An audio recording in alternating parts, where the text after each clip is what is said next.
Hello, this is Dr. Barry Cook coming to you with part 4 of how to be a great communicator and social dynamics. As we've discussed over and over, the main elements about communication is a skill.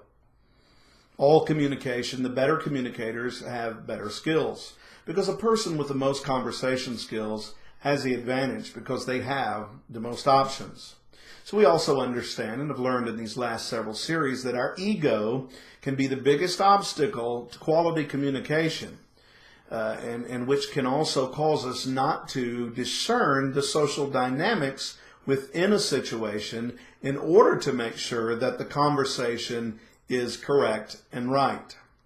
Now, as we get into this, we also learn that there are rules of the conversation, and basically that we're not trying to push our way on someone, but we're trying to understand others so that we can be understood by others. Because we know that win-win is our objective in a conversation. It's no fun just to win and humiliate, especially with people that we care about. We've looked at architecture and structure in our last one, that there's a start and there's an end point, and that all of these elements are so critical to take the time to have successful communication. In this one, and we only have a few minutes here, it is, what is the big question? What is the bottom line in all of our communication? That is this. The big question is, what is the goal of your communication? That, is it just to be heard? Is it to get your point across? Is it to humiliate someone?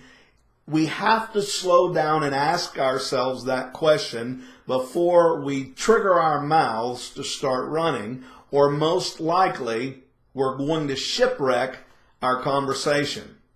So with this in mind, I talk about the big question because in the big question, in order to maintain the goal of the conversation, we have to understand it's not up to someone else to do it. We must assume the responsibility of quality communication. How do we do this? Number one, we do it through managing our emotions. Managing our emotions has to do with caring what another person is feeling and thinking. This is the social dynamics that must be metered as we enter into a conversation.